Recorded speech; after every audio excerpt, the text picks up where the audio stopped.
Our country's immigration system is broken. Our laws are not being enforced, and most Americans are wary of the so-called reforms coming out of Washington.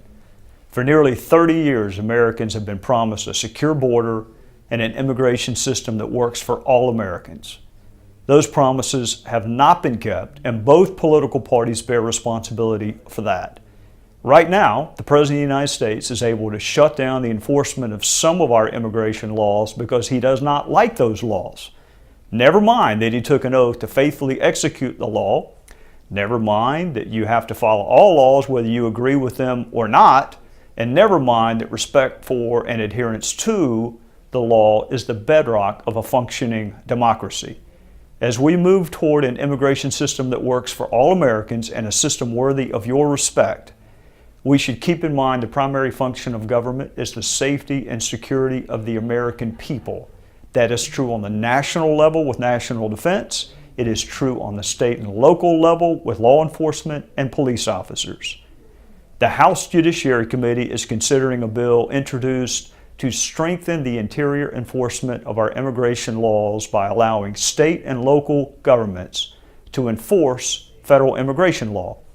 In doing so, we remove the ability of this or future presidents of either party to systematically shut down portions of the law to suit their political purposes. In addition, we embrace the reality that many people currently in the country unlawfully did not cross any border. Rather, they were invited into our country through a visa and did not leave when required to by law.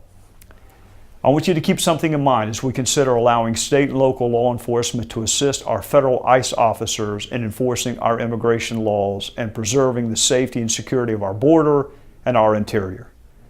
We trust state and local law enforcement officers to enforce every category of law, from murder to child sex cases to narcotics trafficking.